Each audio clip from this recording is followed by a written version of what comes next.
Hello my dear students, कैसे हैं आप। आई होप कि आप एकदम फिट एंड फाइन होंगे। और बच्चों, आज मैं आपके लिए लेकर आया हूँ मूविंग चार्जेस एंड मैग्नेटिज्म का लेक्चर नंबर 3। तो बच्चों, हमारा टॉपिक चल रहा था एप्लीकेशंस ऑफ बायोट-सैवर्ट लॉ। तो बायोट-सैवर्ट लॉ के ऊपर जितने भी डेरिवेशंस हैं हम वो कर रहे थे। तो उसी को आगे बढ़ाते हुए आज का जो हमारा डेरिवेशन है बायोट-सैवर्ट लॉ का, जो मतलब नेक्स्ट एप्लीकेशन है वो है हमारा magnetic field due to a straight current carrying wire. तो आगे बढ़ते हैं बच्चों बिना टाइम वेस्ट किए हुए। तो हमें बच्चों एक्चुअल में हमने अभी तक सर्कुलर कंडक्टर के लिए, सर्कुलर कॉइल्स के लिए मैग्नेटिक फील्ड कैलकुलेट किया है with the help of Biot-Savart law. ठीक है।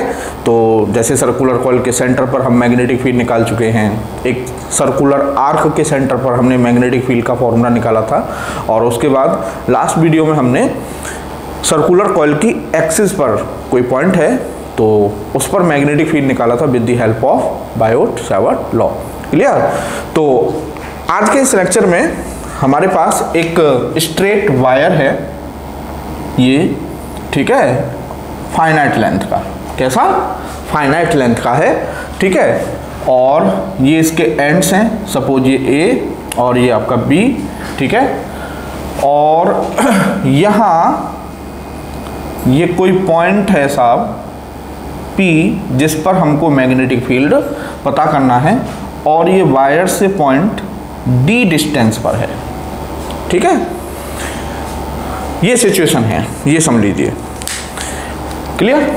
डेरिवेशंस को रटा नहीं जा सकता। आप जितना डेरिवेशंस को, मतलब आपको ये पता होना चाहिए कि मुझे कहाँ से स्टार्ट करना है और कैसे चलना है। तो ये सिचुएशन है बस कि ये एक वायर है और ये एक पॉइंट है। ठीक है। अच्छा, एक चीज़ और क्लियर कर दूं कि ये जो पॉइंट है ये अनसिमेट्रिकल है। कहने का मतलब ये सेंटर पर नहीं है कि मान लीजिए इसकी एल लेंथ है सपोज वायर की, तो ऐसा नहीं है कि L/2 L/2, नहीं, ये आपका कहीं भी हो सकता है। जनरल सिचुएशन लेके चलना है हम। ठीक है ना। तो हमें इस पॉइंट पी पर मैग्नेटिक फील्ड बताना है with the help of Biot-Savart law. तो मैंने आपको बोला था कि जो बायोट और सैवर्ट ने जो ऑब्जर्वेशंस लिए थे, उन ऑब्जर्वेशंस को आप एज ए स्टेप्स यूज करें, है ना। जैसे पहला स्टेप था उनका कि dB is directly proportional to I। क्लियर। तो कहने का मतलब हमने साहब इस कंडक्टर में एज्यूम कर लिया कि इस कंडक्टर में करंट I फ्लो कर रही है। उसके बाद दूसरा स्टेप क्या था, dB is directly proportional to DL। कहने का मतलब जो कंडक्टर है जिसका हम मैग्नेटिक फील्ड पता करना चाहते हैं, उसकी एक छोटी सी लेंथ, एक छोटा सा एलिमेंट ले लीजिए कहीं भी। ठीक है। तो सपोज कीजिए मैंने इसकी एक छोटी सी लेंथ ले ली यहाँ पर, ये DL। Clear.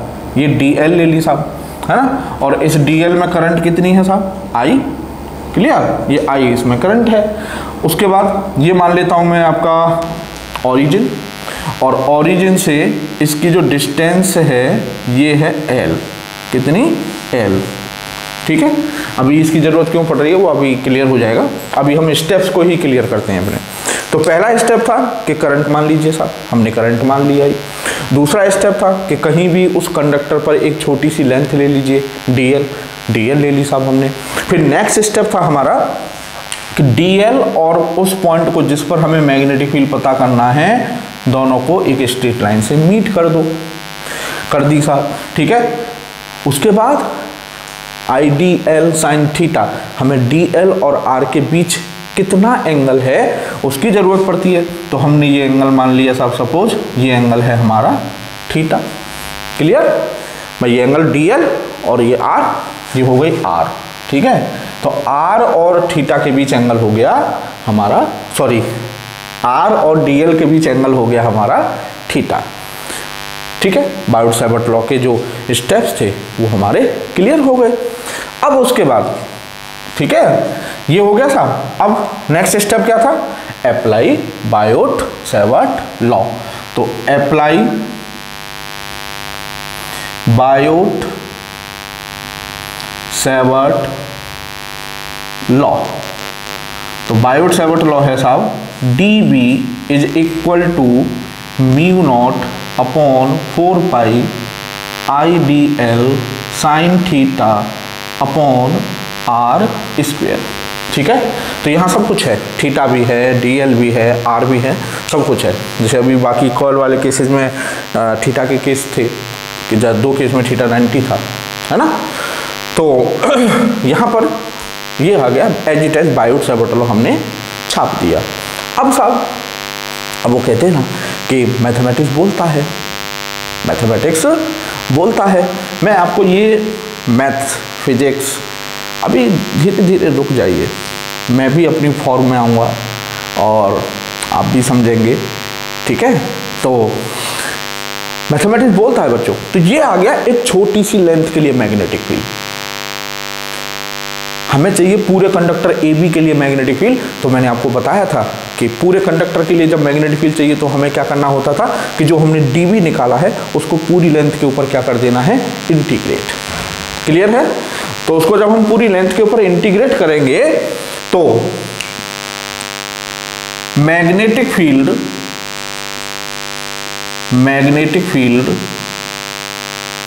Due to whole conductor, magnetic field due to whole conductor क्या होना है साहब, B is equal to integration of dB। ठीक है। तो B is equal to integration dB की यहां से वैल्यू रख देंगे तो ये हो जाएगा साहब mu naught upon 4 pi IDL sine theta upon R square, ये हो जाएगा। ठीक है। अब बच्चों मैथमेटिक्स बोलता है, तो अब आप कह रहे होंगे कि मैथमेटिक्स बोलता है, बुलवाया है नहीं, बार बार बोलते रहते हैं मैथमेटिक्स बोलता है, मैथमेटिक्स बोलता है, बोलता है। अब यहाँ पर मैथमेटिक्स बोलेगा कि जो आप 12th के जो बच्चे शुरुआत में हैं, फ्रेशर हैं, तो मुझे उम्मीद है कि आप लोगों ने तो अभी इंटीग्रेशन नहीं पढ़ा होगा इतना डिटेल में, लेकिन अगर कोई आप में से ऐसा देख रहा है कि जो 12th पास आउट है तो उसको ज़रूर समझ में आएगी ये बात। लेकिन जो फ्रेशर हैं तो वो टेंशन ना लें, ठीक है, वो भी टेंशन ना लें, वो आज नहीं कल इंटीग्रेशन तो सीखना ही है उन्हें, ठीक है, देर सवेर। ठीक है। तो ये समझिए कि वो जो मैं बता रहा हूँ वो आप इंटीग्रेशन में पढ़ेंगे। ठीक है। जब हम बच्चों इंटीग्रेशन पढ़ेंगे तो हम कुछ इंटीग्रेशन में बेसिक सी बता रहा हूँ जो आपको जानकारी होगी, फ्रेशर के हिसाब से बता रहा हूँ मैं। तो इंटीग्रेशन साइन x dx, जैसे सपोज आपने इस तरह का इंटीग्रेशन बेसिकली देखा होगा। तो जैसे हम डिफरेंशिएशन में बोलते हैं कि भाई ये डिफरेंशिएशन x के रेस्पेक्ट में हो रहा है या y के रेस्पेक्ट में हो रहा है, ठीक है, वैसे ही इंटीग्रेशन भी किसी न किसी वेरिएबल के रेस्पेक्ट में होता है। जैसे अगर हम कहें कि भाई ये इंटीग्रेशन किसके रेस्पेक्ट में है, तो ये इंटीग्रेशन x के रेस्पेक्ट में हो रहा है। ठीक है। अगर मान लीजिए कहीं पर सिचुएशन है ये इस तरह से कि 3t square plus 2t plus 5 और यहाँ पर ये dt, तो ये जो इंटीग्रेशन है ये t के रेस्पेक्ट में हो रहा है। क्लियर। तो बोले सर आपको कैसे पता चला कि ये t के रेस्पेक्ट में है या x के रेस्पेक्ट में है। बच्चों ये जो आपका होता है dx dy dt dv whatever, this thing is called differential, इसको हम बोलते हैं डिफरेंशियल। तो dx क्या है, differential of x, dy differential of y, dt differential of t, dv differential of velocity. Clear. So यहाँ पर डिफरेंशियल किसका है, x का, यहाँ पर डिफरेंशियल किसका है, t का। ठीक है। इंटीग्रेशन में जिसका डिफरेंशियल हो, इंटीग्रेशन में जिसका डिफरेंशियल हो, समझिए इंटीग्रेशन उसके रेस्पेक्ट में ही हो रहा है। क्लियर। और इंटीग्रेशन जिसका डिफरेंशियल हो, या यूं कहिए इंटीग्रेशन किसके रेस्पेक्ट में होगा, वेरिएबल के रेस्पेक्ट में। क्लियर। तो x is variable, here x is variable, देखो x वेरिएबल है, यहाँ पर t वेरिएबल है। ठीक है। तो इंटीग्रेशन किसके रेस्पेक्ट में होता है, जिसका डिफरेंशियल हो, या यूं कहिए जो वेरिएबल हो। अब साहब सपोज कीजिए कहीं पर ये है आपका साइन x dx, ठीक है, इट मीन्स ये इंटीग्रेशन x के रेस्पेक्ट में हो रहा है। अगर कहीं पर इस तरह से है साइन x और y sine x dx dy, तो इस तरह के इंटीग्रेशन हम हायर क्लास में पढ़ते हैं। अगर आप कभी इंजीनियरिंग करेंगे या ग्रेजुएशन करेंगे बीएससी वगैरह, तो वहाँ पर आपको इस तरह के इंटीग्रेशन मिलेंगे जिसको हम बोलते हैं डबल इंटीग्रेशन। डबल इंटीग्रेशन मतलब ऐसा इंटीग्रेशन जो दो वेरिएबल का है, ठीक है। तो इसमें दो वेरिएबल हैं, एक्स भी है और वाई भी। ट्रिपल इंटीग्रेशन भी आएगा। ट्रिपल इंटीग्रेशन में क्या होगा, D X D Y D Z, ठीक है। और यहाँ पर जो फंक्शन होगा वो एक्स वाई जेड तीनों का फंक्शन होगा। क्लियर है। तो दिस थिंग, इसको हम ऐसे डिनोट करते हैं, ठीक है, तीन इंटीग्रेशन से, इसको डबल इंटीग्रेशन से, इसको हम सिंगल से, ठीक है। तो सिंगल इंटीग्रेशन मतलब डबल इंटीग्रेशन और ट्रिपल इंटीग्रेशन, ये सारे पढ़ते हैं हम। अब आप सोच रहे होंगे कि इतना इंटीग्रेशन में क्यों जा रहे हैं, क्योंकि सारा मसला ही इसी के ऊपर है, ये है ना, ये मसला। क्योंकि अभी देखिए हम न तो इंटीग्रेशन बहुत ज़्यादा जानते हैं, डबल और ट्रिपल तो छोड़िए, है ना। तो अब इसको हमें इंटीग्रेट करना है। आपने तो कह दिया कभी इसको इंटीग्रेट कीजिए, लेकिन अब अगर आप ध्यान से देखेंगे तो आप समझ पाएंगे कि ये कितना खतरनाक इंटीग्रेशन बन गया। कैसे, देखिए म्यू नॉट अपॉन 4 पाई बच्चों, ये कांस्टेंट है, नो डाउट, कोई दिक्कत नहीं। आई भी कांस्टेंट है, करंट, ठीक है। D L is a variable, D L differential of L, और जिसका डिफरेंशियल है वो क्या है, वेरिएबल। और वैसे भी डी एल अगर आप इमेजिन करें, है ना, तो कोई बड़ी बात नहीं है भाई। मैंने डी एल ये अपने तरीके से तो लिया है कि मैंने इतना हिस्सा डी एल मान लिया, कोई दूसरा लेगा तो वो इतना भी मान सकता है, कोई तीसरा लेगा तो वो मेरे से भी छोटा मान सकता है। फिर D L is variable, person to person vary करेगा, किसी ने कितना ले लिया, किसी ने कितना ले लिया, ठीक है। तो एक वेरिएबल तो बच्चों इसमें हो गया डी एल। अब theta is variable, theta is variable, भाई ये है थीटा। अब मैंने यहाँ पर डीएल लिया है, इस जगह पर डीएल लिया है, तब एंगल ये थीटा है। मान लो कोई दूसरा यहाँ पर डीएल ले लेगा तो उसके लिए थीटा कुछ और होगा, अगर कोई डीएल यहाँ ले लेगा तो उसके लिए थीटा कुछ और होगा। वेरी करके देखिए, इसको आगे ऊपर नीचे मूव करा के देखिए, आप खुद फील कर लेंगे कि हाँ थीटा वेरी करेगा, अलग अलग थीटा होगा। मान लो मैंने यहाँ पर डीएल ले लिया तो यहाँ से ये लाइन ऐसे मिलेगी तो ये थीटा कुछ और हो जाएगा। बात समझ में आई होगी। कहने का मतलब this theta is also variable. अब जब डीएल को मैं कहीं भी ले सकता हूं और कितना भी ले सकता हूं, ठीक है, तो मान लो अगर मैं डीएल को यहां ले रहा हूं, क्लियर, तो थीटा चेंज हो गया। और आप देखिएगा यहां से यहां की आर भी कुछ और होगी, स्मॉल आर, है ना। अगर मैं यहां पर लूंगा डीएल तो आर कुछ और हो जाएगी, अगर मैं यहां पर लूंगा डीएल तो आर कुछ और हो जाएगी, ये वाली R, small R. It means इसमें ये भी वेरिएबल है। तो कहने का मतलब दिस इंटीग्रेशन इन्वॉल्व 3 वेरिएबल्स। इस इंटीग्रेशन के अंदर 3 वेरिएबल हैं, और हम तो अभी ठीक ठाक तरीके से सिंगल वेरिएबल वाला इंटीग्रेशन भी नहीं जानते। भाई पूरी 12th में जितना भी आपका इंटीग्रेशन है वो सिंगल वेरिएबल का इंटीग्रेशन है, समझ गए। डबल इंटीग्रेशन, ट्रिपल इंटीग्रेशन, ये तो बहुत आगे चल के आएंगे आपके सामने, क्लियर। तो समस्या ये आई कि सर हम तो भी सिंगल वेरिएबल का इंटीग्रेशन भी नहीं जानते ठीक से, और इसमें तो 3 इंटीग्रेशन आ गए, ट्रिपल इंटीग्रेशन आ गया ये तो। Then how to solve it. तो कोई बड़ी बात नहीं है ना।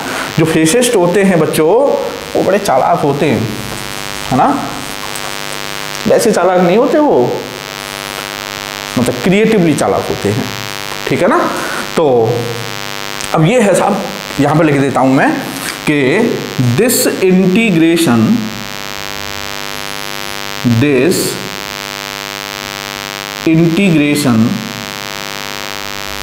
Involve 3 variables.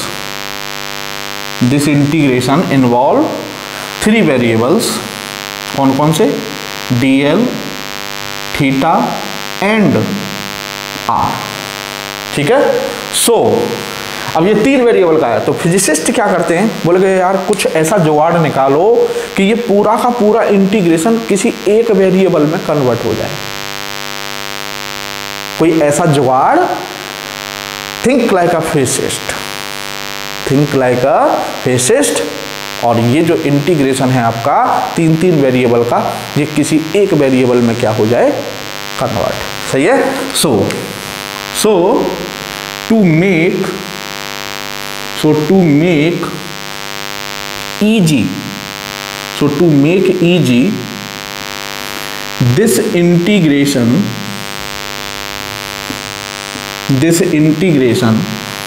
convert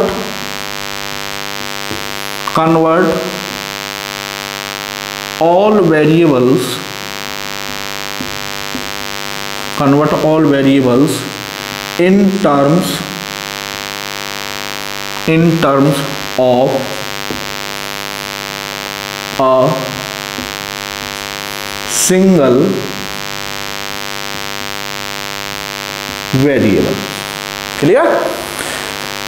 तो so to make easy this integration convert all variables in terms of a single variable. Clear है? तो सबसे बड़ा बस एक यही बात समझनी है इस डेरिवेशन में, और एक यही स्टेप आपका मान लीजिए पूरे डेरिवेशन का हार्ट है, बाकी तो कुछ भी नहीं है इस डेरिवेशन में। ठीक है, तो अब हमें क्या करना है कि ये जो हमारे वेरिएबल है डी एल, थीटा, आर, इनको हमें किसी एक सिंगल वेरिएबल में कन्वर्ट करना है जी। ठीक है, चलिए अब फिगर की ज्योमेट्री कंप्लीट कर देता हूं मैं।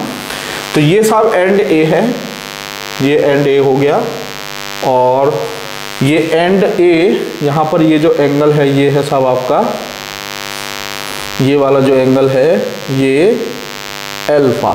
ठीक है, और एंड बी जो पॉइंट पी पर एंगल बना रहा है ये एंगल है सब हमारा बीटा। ठीक है, और ये जो एंगल है, ये वाला जो एंगल है, ये एंगल है सब हमारा फाई। कितना? फाई। क्लियर? अब तो समझ में आ गया होगा। एंगल ए, ये जो एंड ए है ये कितना एंगल बना रहा है पी पर? अल्फा। एंड बी कितना एंगल बना रहा है? बीटा।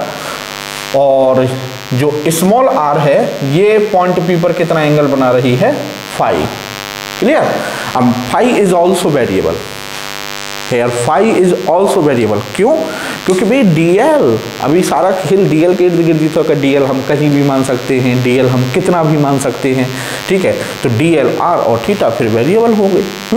तो अगर मान लीजिए मैंने डीएल को यहाँ मान लिया तो फाई की वैल्यू कुछ और हो जाएगी। मैंने डीएल को अगर यहाँ मान लिया तो फाई 0 हो गया। अगर मैं डीएल को यहाँ मान लूँगा तो फाई की वैल्यू कुछ और हो जाएगी। कहने का मतलब फाई इज ऑल्सो वेरिएबल। तो DL, theta and small R, ठीक है, और फाई ये हमारे वेरिएबल है। ठीक है, अब फाई इस इंटीग्रेशन में तो नहीं है, तो हम क्या कर रहे हैं कि डी एल, थीटा और आर की वैल्यूज इस फाई के टर्म्स में निकालना है। कैसे निकालेंगे वही देखना है। ठीक है, तो हमें क्या करना है साहब? सो यहां पे लिखेंगे कि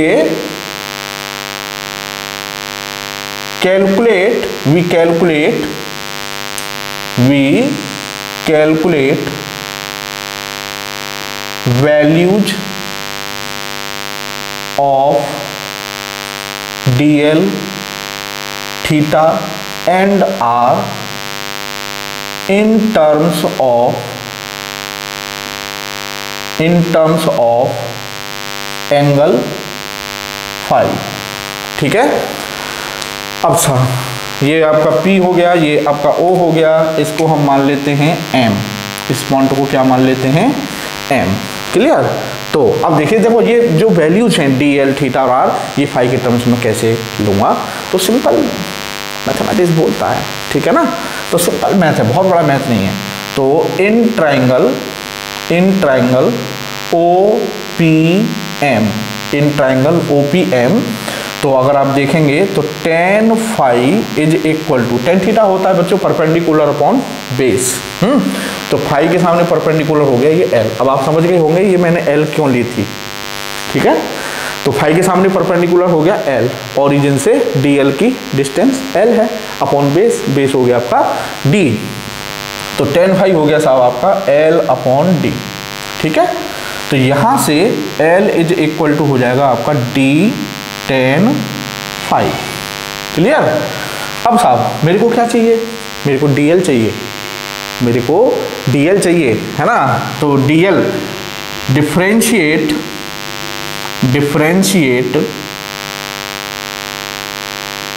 differentiate it with respect to phi. तो इसको अगर मैं फाई के रेस्पेक्ट में डिफरेंशिएट कर दूं तो ये आ जाएगा साहब dl over D phi equal to D, और 10 का डिफरेंशिएशन आप जानते होंगे सेक स्क्वायर फाई। ठीक है, तो यहां से dl की वैल्यू आ गई फाई के टर्म्स में, d सेक स्क्वायर फाई और डी फाई। लो जी, ये आ गया हमारा dl in terms of phi. आ गया नहीं आ गया? ठीक है, तो ये मैथमेटिक्स बड़े कमाल की चीज है। अब साहब एक वैल्यू आ गई dl, अब बचा कौन सा? थीटा। अब बचा थीटा। तो देखिए साहब, ये एंगल थीटा है, ये एंगल साहब हमारा 90 है, और ये एंगल हमारा फाई है। हाँ या ना? ठीक है, तो theta plus 90 plus phi equal होना चाहिए किसके? 180 के। तो एक ही ट्राइंगल का खेल है, बताओ, मैंने कुछ किया भी नहीं, एक ही ट्राइंगल का खेल है। तो in triangle OPM theta plus 90 plus phi is equal to 180 degree. तो हमें चाहिए थीटा की वैल्यू, तो थीटा इज इक्वल टू हो जाएगा साहब 90 माइनस फाई। लो जी, थीटा की वैल्यू आ गई किसके टर्म्स में? फाई के टर्म्स में। क्लियर है? अब साहब बचा कौन? अब बचा कौन? आर। ठीक है, तो कोई दिक्कत नहीं, आर भी आ जाएगा। तो देखिए साहब, आर के लिए हम क्या करने वाले हैं? अब same triangle, in triangle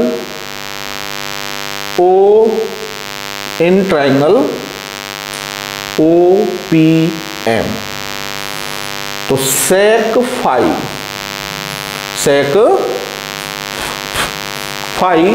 is equal to, अब सेक थीटा क्या होता है भाई? कॉस होता है बेस अपॉन हाइपोटेन्यूज, तो सेक हो जाएगा हाइपोटेन्यूज अपॉन बेस। तो हाइपोटेन्यूज क्या है? आर। ठीक है, और बेस डी, तो यहां से आर इज इक्वल टू हो गया साहब आपका डी सेक फाई। लो जी, ये आर की वैल्यू आ गई फाई के टर्म्स में। Any problem? आई थिंक कोई प्रॉब्लम नहीं होनी चाहिए। आप इतना समझ लीजिए, मैं फिर से रिपीट कर रहा हूँ, हमने पायोट-सावर्त लॉ अप्लाई कर दिया था। ये तो समझ में आ गया होगा कि हमने आई माना, dl लिया, फिर dl और स्मॉल आर के बीच एंगल थीटा हो गया, वो सारी कहानी हो गई होगी। ठीक है, फिर हमने पायोट-सावर्त लॉ अप्लाई कर दिया। ठीक है, उस छोटी सी लेंथ के लिए हमें चाहिए था पूरी कंडक्टर की लेंथ के लिए, पूरे कंडक्टर के लिए हमको इंटीग्रेट करना पड़ेगा। अब इंटीग्रेशन में हमने देखा, जब गहराई से हम इंटीग्रेशन के अंदर गए तो हमने देखा कि यार इसके अंदर तो 3 वेरिएबल आ रहे हैं। जब 3 वेरिएबल्स हैं तो हम तो सिंगल वेरिएबल का भी अभी अच्छे से नहीं पढ़े हैं, है ना? तो हमने क्या किया कि थिंक लाइक अ फिजिसिस्ट, और क्रिएटिवली कुछ ऐसा करो कि जो 3 वेरिएबल हैं उन वेरिएबल्स को कैसे भी करके किसी एक सिंगल वेरिएबल में कन्वर्ट कर लो। तो हमने वही काम किया। तो उसके लिए ये एक पूरी ज्योमेट्री में, इस पूरी ज्योमेट्री में से एक ट्राइंगल है जिसने पूरी कायनात चेंज कर दी इस डेरिवेशन की। क्या कि एक ही ट्राइंगल से हमने एल जो dl वेरिएबल था उसकी वैल्यू फाई के टर्म्स में ले ली, थीटा जो वेरिएबल था उसकी वैल्यू फाई के टर्म्स में कर ली, और जो स्मॉल आर वेरिएबल था उसकी वैल्यू हमने फाई के टर्म्स में कर ली। बस अब ये जो वेरिएबल्स हमने लिए हैं, इन वेरिएबल्स की जो वैल्यूज हमने फाई के टर्म्स में निकाली हैं, इनको यहाँ पर पुट कर देंगे इंटीग्रेशन के अंदर। हो गया, ठीक है ना? तो अब साहब ये आप कर लीजिए, क्योंकि मैं अब इसे मिटाऊंगा, फिर जगह नहीं है। ठीक है, तो चलिए मैं जब तक इसको मिटा देता हूँ, है ना? ये तो आपने कर ही लिया होगा। अब साहब तो अब देखिए, जो हमने dl थीटा इनकी वैल्यूज निकाली हैं, इनको यहाँ पर पुट कर देंगे। तो b is equal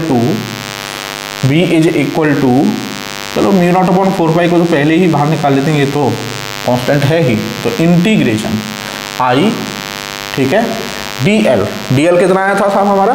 d sec square phi D phi. ठीक है, तो d sec square phi D phi.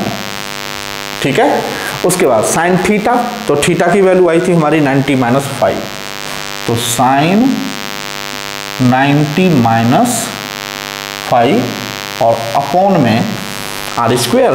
तो आर की वैल्यू कितनी आई है हमारी? डी सेक 5, तो आर स्क्वेयर है, तो ये हो जाएगा आपका D square sec square five. ठीक है, अब साहब देखिए सेक स्क्वेयर फाइव से सेक स्क्वेयर फाइव तो कैंसिल ही हो गया, और d से आपका एक d कैंसिल हो गया, तो क्या बचा b is equal to I constant बाहर आ जाएगी, तो mu not upon 4 pi I बाहर और इंटीग्रेशन। ठीक है, तो ये बचा आपका sine 90 minus phi, sine 90 minus theta क्या होता है कॉस थीटा, तो sine 90 minus phi cos phi, ये हो गया आपका कॉस फाई ये। ठीक है, कॉस फाई डी फाई। ठीक है, और अपॉन में आपका क्या बचा ये d।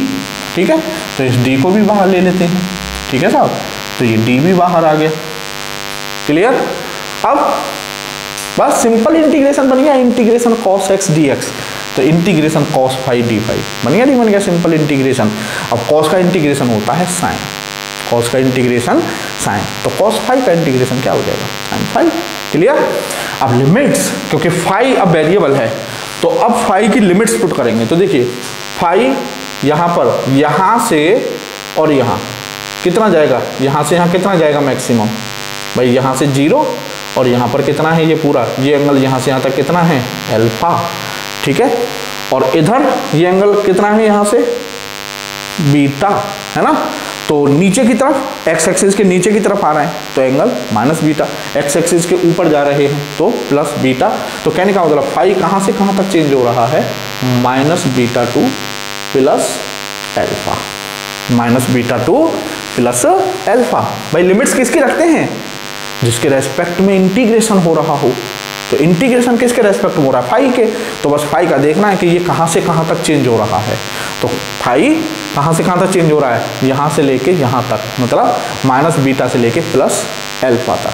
क्लियर, बस अब साहब इसको हटा देते हैं, तो अब ये हो जाएगा आपका b is equal to mu not upon 4 pi I upon D, ये हो गया साहब आपका साइन फाइव। ठीक, और लिमिट्स हो जाएंगी minus beta to plus alpha. ठीक है जी, अब साहब b is equal to mu not upon 4 pi I upon D, अब यहाँ पर लिमिट्स पुट करेंगे, तो पहले अपर लिमिट रखेंगे, तो फाइव की जगह मैंने रख दिया एल्फा, तो साइन एल्फा। ठीक है, फिर माइनस, ठीक है लोअर लिमिट, तो फाइव की जगह क्या रखेंगे हम माइनस बीटा, तो साइन माइनस बीटा, और साइन माइनस थीटा होता है माइनस साइन थीटा, तो ये minus sine beta minus minus plus हो जाएगा, तो b is equal to mu not upon 4 pi I upon D, और ये हो गया साहब sine alpha plus sine beta. लो जी, ये आ गया आपका फाइनाइट लेंथ के करंट कैरिंग वायर के लिए मैग्नेटिक फील्ड का फॉर्मूला। क्लियर, तो ये फॉर्मूला है बच्चों। अब ये तो आपने सब कर ही लिया होगा, अब इसको मैं रख कर देता हूँ। ठीक है, तो ये आ गया आपका क्या sign alpha plus sine beta. अब साहब इसमें एक और इंटरेस्टिंग केस डालते हैं।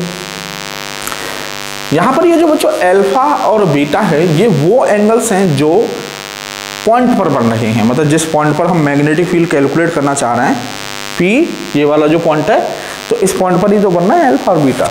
ठीक है, तो अगर आप ध्यान से देखेंगे तो दो एंगल ये भी बन रहे हैं भाई, एक एंड पर बनना है वायर के एंड ए पर, मान लेते हैं ये एंगल है आपका फाइव 1, और एक एंड बी पर बनना है ये वाला, और ये एंगल मान लेते हैं हम फाइव 2।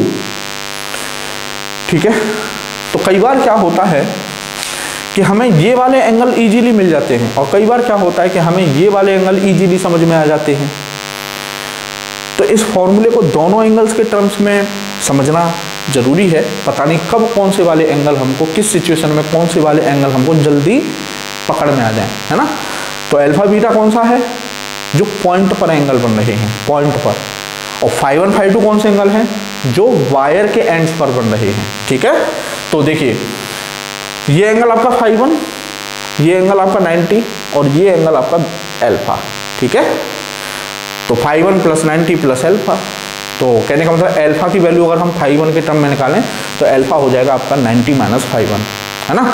तो कहने का मतलब alpha is equal to 90 minus φ1 and beta is equal to 90 minus φ2।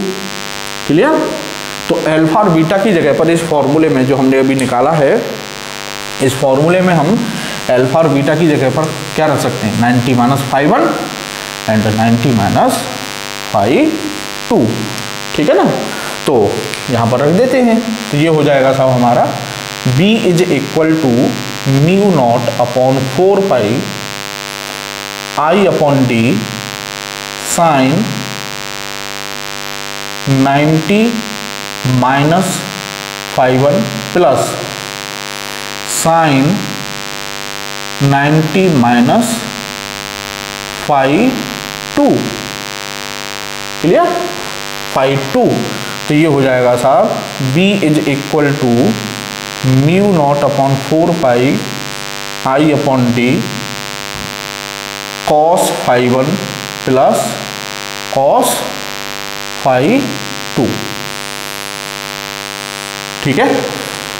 तो ये एक, दोनों ही फॉर्मूले एक ही हैं, एक ही आंसर देंगे। मतलब अगर आपको किसी सिचुएशन में अल्फा और बीटा दोनों समझ में आ रहे हैं, φ1 और φ2 भी समझ में आ रहा है, तो आप चाहे ये वाला फॉर्मूला यूज कीजिए चाहे ये वाला फॉर्मूला यूज कीजिए, दोनों से एक ही आंसर आएगा, ठीक है ना। ये दो सिचुएशन में मतलब ऐसे के साहब ऐसे अलग अलग दो फॉर्मूले क्यों बताएं, क्योंकि कई बार ऐसी सिचुएशन आ सकती हैं, आपके सामने आएंगी कि वहाँ अल्फा बीटा जल्दी समझ में आ जाएंगे, करे अल्फा ये होना चाहिए, बीटा इतना होना चाहिए, तो आप ये वाला फॉर्मूला यूज कीजिए। कई बार आपको अल्फा बीटा समझ में नहीं आ रहे होंगे, यार अल्फा कितना होगा, बीटा कितना होगा, लेकिन आपको φ1 φ2 क्विकली समझ में आ जाएंगे कि φ1 ये होगा और φ2 ये होगा, तो उस सिचुएशन में आप ये वाला फॉर्मूला यूज करेंगे, ठीक है ना। तो ये हो गया साहब स्ट्रेट करंट कैरिंग वायर के लिए मैग्नेटिक फील्ड का फॉर्मूला, ठीक है ना। अब साहब आगे बढ़ते हैं। अब इसके बच्चों इंटरेस्टिंग 2-3 केस हैं, ठीक है, और लेक्चर खत्म, ठीक है। तो चलिए आगे बढ़ते हैं।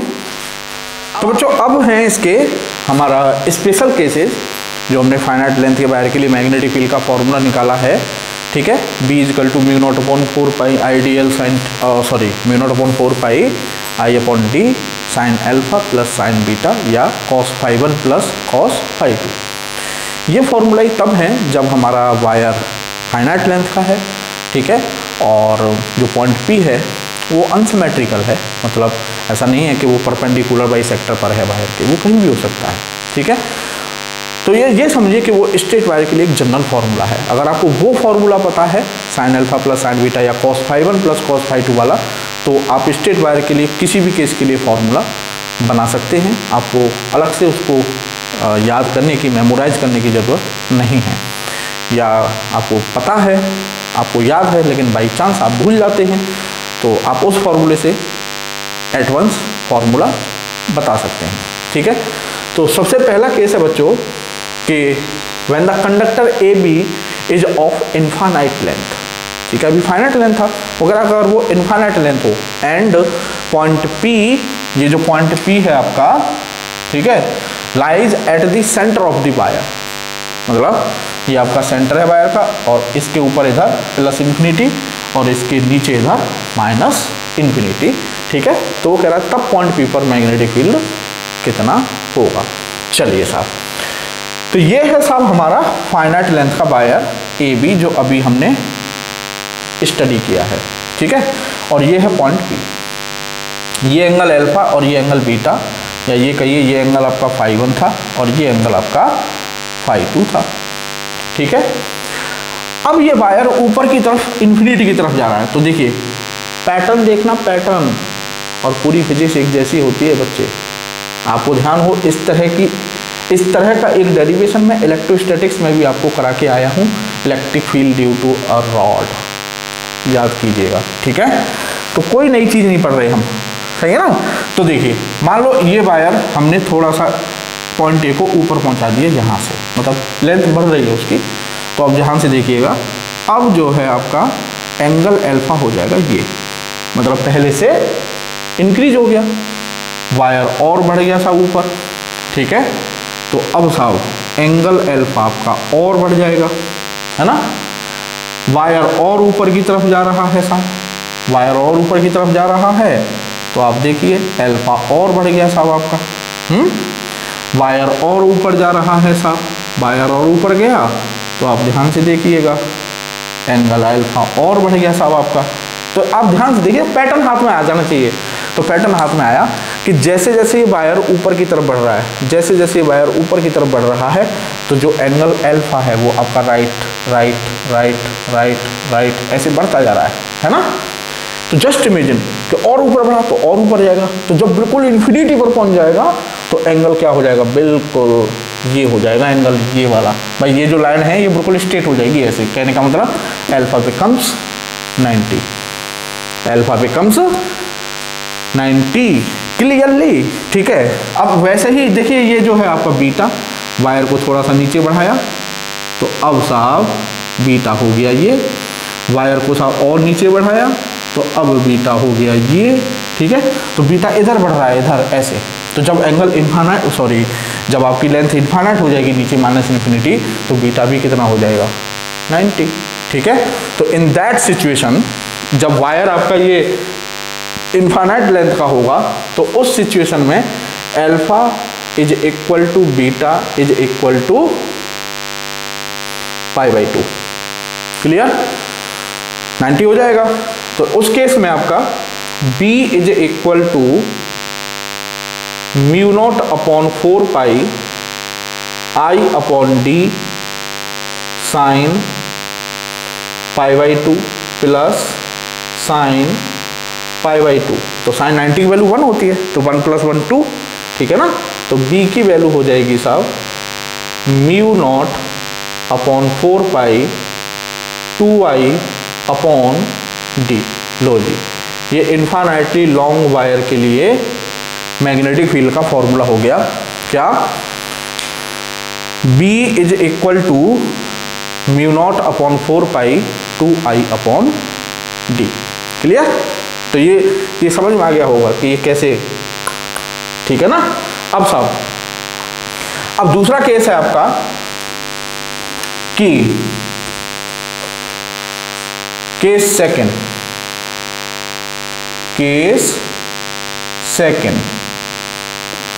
when the wire is of infinite length but point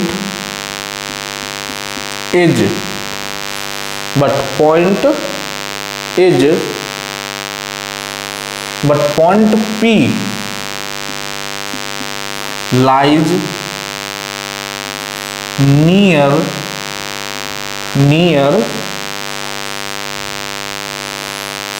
one end,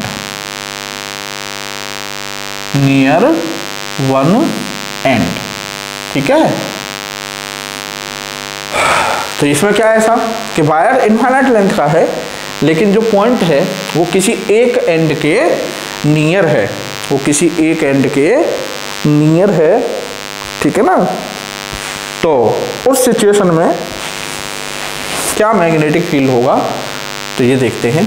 तो सिचुएशन है ये, सपोज कि ये सब वायर है, ठीक है, और ये वायर इधर सपोज करो, अब ये इनफाइनाइट की तरफ जा रहा है ना, और जो पॉइंट है वो इस एंड के नियर है, पॉइंट P, और ये डिस्टेंस है आपकी D। ये सिचुएशन है, ठीक है भाई। वायर तो इनफाइनाइट लेंथ का, ये नीचे की तरफ इनफाइनाइट जा रहा है, और जो पॉइंट जिस पर हम मैग्नेटिक फील्ड पता कर रहे हैं वो एक एंड के नियर है। ठीक है, दो एंड है वायर के, तो एक एंड के नियर है पॉइंट। ठीक है, और मान लो इसमें है करंट आपकी आई, तो कोई दिक्कत नहीं। फाइनाइट लेंथ वाला केस देखो ये, ठीक है, ये था पॉइंट P, और ये एंगल आपका अल्फा, और ये एंगल था हमारा बीटा। ठीक है साहब। अब देखो इस पॉइंट को इस एंड की तरफ लेके चल रहे हैं हम, मान लो यहाँ से यहाँ लेके आ गए, है ना। तो ये हो गई साहब हमारी D अब, और ये हो जाएगा एंगल, सही है। और ऊपर लेकर गए साहब यहाँ, तो ये हो गई साहब D, और ये एंगल हो गया अल्फा।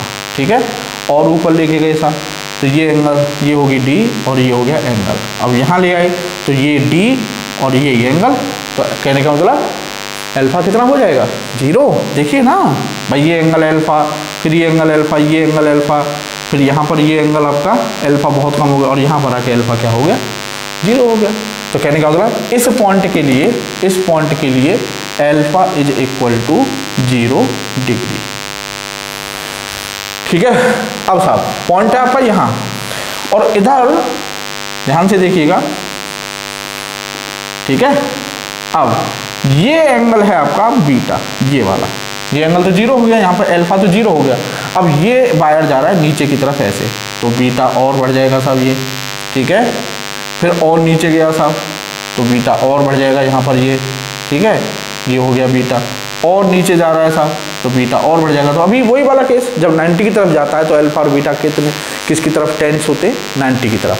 तो कहने का मतलब अल्फा 0 हो जाएगा और बीटा हो जाएगा आपका 90 डिग्री। आई होप, ठीक है, यू गॉट इट।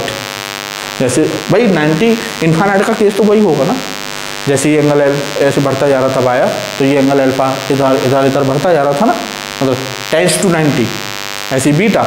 तो वही यहाँ पर है कि ये वायर नीचे की तरफ जा रहा है इन्फाइनाइट, तो जो एंगल बीटा है वो टेंस टू 90 होगा, और अल्फा कैसे 0 हुआ वो मैंने आपको बता ही दिया। ठीक है, तो बस फॉर्मूले में आ जाइए, रख दीजिए। तो B is equal to mu not upon 4 pi I upon D, तो साइन 0, अल्फा तो 0 है, प्लस साइन 90 तो पाई बाई 2, साइन 90 की वैल्यू 1, साइन 0 की वैल्यू 0। तो B is equal to mu not upon 4 pi और I अपॉन डी। ठीक है, ये हो गया साहब। अब साहब, अब आप समझ रहे होंगे कि इन दोनों में कुछ रिलेशन है। देखिए, जो पहले मैंने आपको केस बताया है उसमें और ये वाला जो केस है, दोनों में कुछ रिलेशन है। देखिए यहाँ पर कितना है, म्यू नॉट अपॉन 4 पाई 2I अपॉन डी, और यहाँ पर क्या है, mu naught upon 4 pi I upon D, तो वहाँ से 2 हटा दो, है ना। तो कहने का मतलब इन्फिनिटी लॉन्ग वायर के लिए जो मैग्नेटिक फील्ड है वो इस मैग्नेटिक फील्ड से 2 टाइम्स ज़्यादा होता है। ठीक है, याद रखिएगा ये, क्लियर। मतलब नियर वन एंड, और एक इन्फिनिट लेंथ का वायर तो नियर वन एंड वाले पर थोड़ा कम होगा, और कितना कम होगा, 2 टाइम्स कम होगा। ठीक है साहब, 2 केस हो गए। अब आते हैं साहब थर्ड केस। थर्ड केस क्या है, केस थर्ड है हमारा कि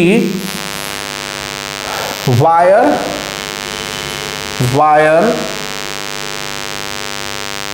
is of infinite length.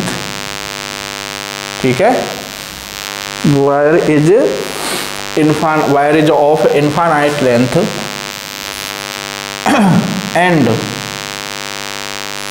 Point P is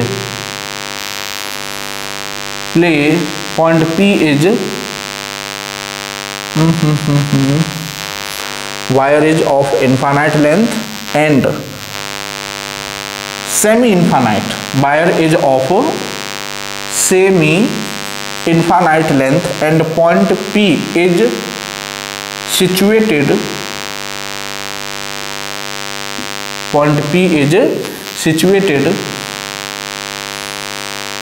unsymmetrically।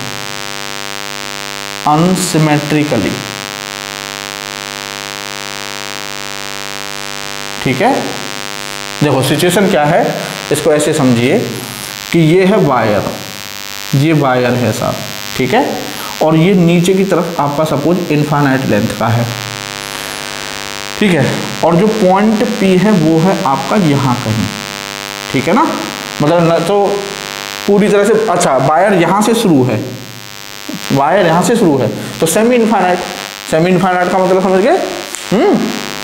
Wire का मतलब आपको एंड पता है कि वायर शुरू कहाँ से है ना, है केस वही कि वायर की आपको शुरुआत पता है कि वायर यहाँ से शुरू है, लेकिन यहाँ पर क्या था, वो point near the point and था बिल्कुल, लेकिन यहाँ पर वो जो पॉइंट है नियर नहीं है, ठीक है ना, नियर नहीं है। तो इसको हम ये भी कह सकते हैं कि wire is of infinite length and point P is situated unsymmetrically या situated of the end, situated of the end मतलब एंड से थोड़ा इधर उधर है ना। तो ये सिचुएशन हो मान लीजिए। तो अब देखिए भाई, ये एंगल आपका, ये एंगल कौन सा है, बीटा, ये एंगल बीटा, तो नीचे की तरफ इनफाइनाइट की तरफ जा रहा है, तो beta tends to 90 degree, beta तो 90 डिग्री हो जाएगा। लेकिन ये जो एंगल है बच्चों, ये वाला जो एंगल है, ये एंगल है आपका अल्फा, मतलब अल्फा 0 नहीं, अल्फा 90 नहीं होगा उस केस में। तो उस केस में जो मैग्नेटिक फील्ड होगा वो क्या होगा, B is equal to mu not upon 4 pi I upon D sine alpha, क्योंकि बीटा तो 90 है तो साइन 90 की वैल्यू 1, तो उस केस में मैग्नेटिक फील्ड होगा आपका ये। Clear clear. अब साहब, अब है आपका फोर्थ केस। तो फोर्थ केस अब तो ये हो गया होगा आपका, इसको मैं रफ कर देता हूं। तो फोर्थ केस क्या है,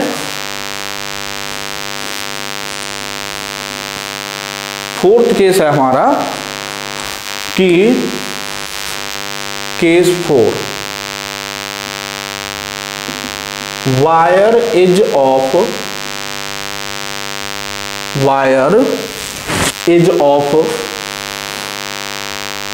finite length, wire is of finite length and point is at perpendicular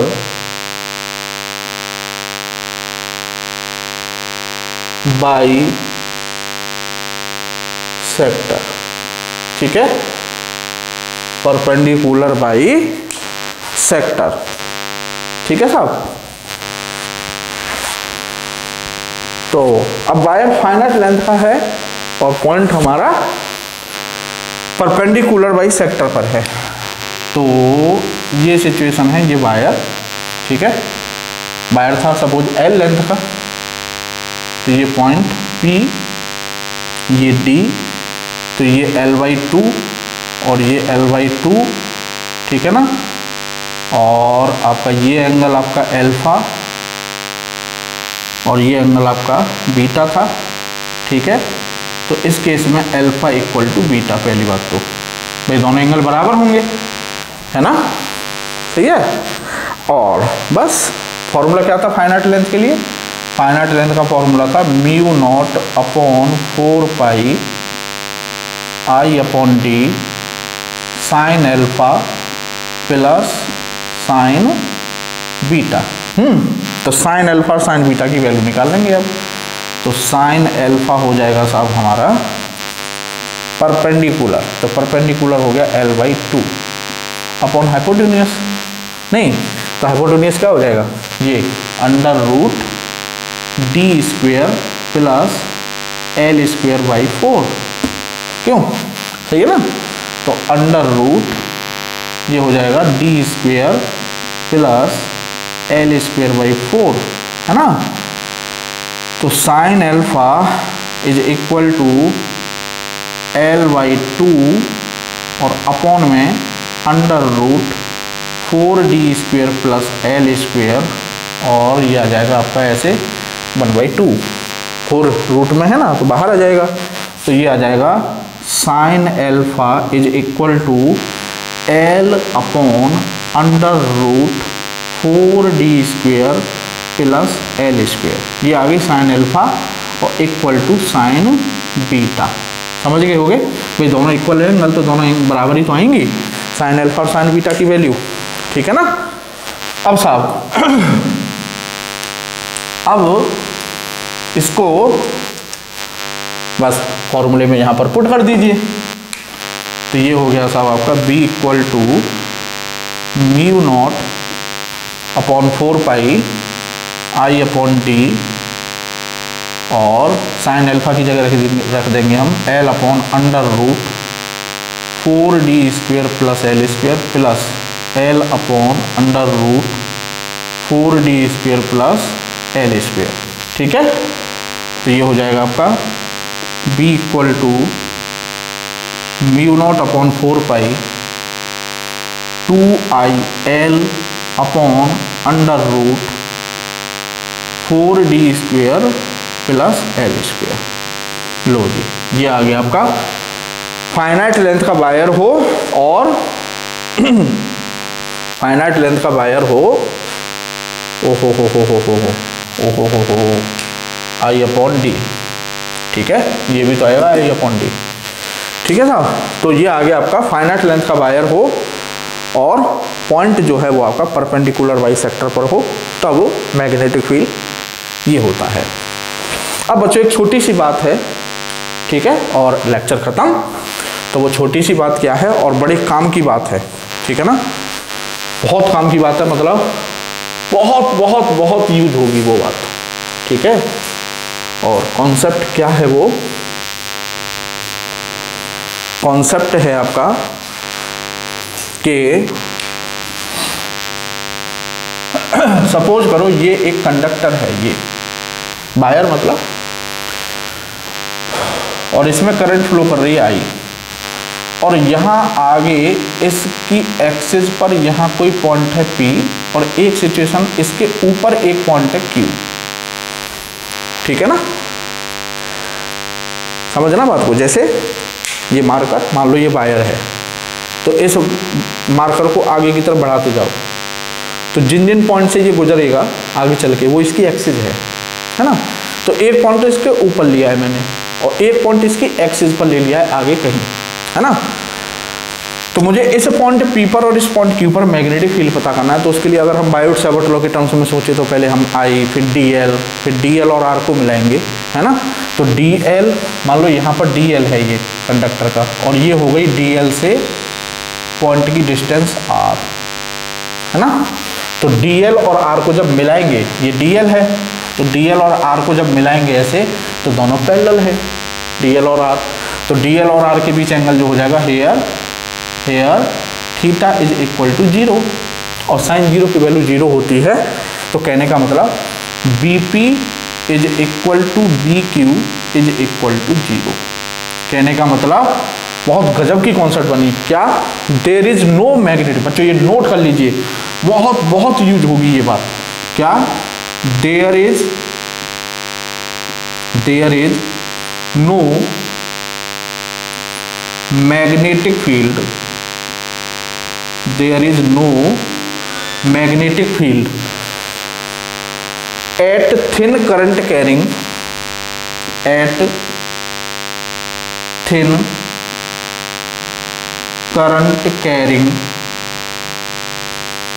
conductor,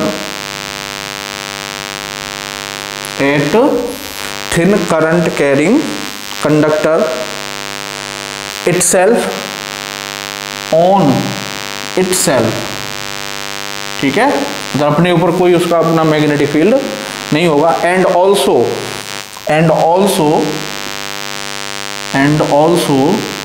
no magnetic field on its axis. ठीक है, तो अगर कोई कंडक्टर है, ये कोई कंडक्टर है, ठीक है, तो वो ये कह रहा है कि इसके ऊपर मान लीजिए कोई पॉइंट P है, तो यहाँ पर मैग्नेटिक फील्ड क्या होगा 0, या इसकी एक्सिस पर यहाँ कोई पॉइंट है तो Q, तो पॉइंट Q पर भी मैग्नेटिक फील्ड क्या होगा 0। ठीक है, या यूँ ऐसे समझिए कि अगर कोई वायर है और उस वायर के लिए एक पॉइंट है P इस तरह से कि उस वायर को अगर हम आगे बढ़ाते चले जाएं तो वायर उस पॉइंट से गुजर रहा है, तो समझ जाइए कि वो पॉइंट उस वायर की एक्सिस पर है। तो ऐसे दो पॉइंट जो वायर की एक्सिस पर लाई कर रहा हो या वायर के ऊपर हो पॉइंट, तो उन पॉइंट्स पर मैग्नेटिक फील्ड ऑलवेज 0 होगा। ठीक है ना, तो ये बात आप याद रखिएगा। तो आज का बच्चों ये वायर स्ट्रेट वायर का लेक्चर था। स्ट्रेट वायर के जितने भी केस पॉसिबल हो सकते हैं वो थे। तो आई होप कि आपको आनंद आया होगा लेक्चर में। तो मिलते हैं आपसे नेक्स्ट लेक्चर में नए टॉपिक के साथ। तब तक के लिए थैंक यू, जय हिंद।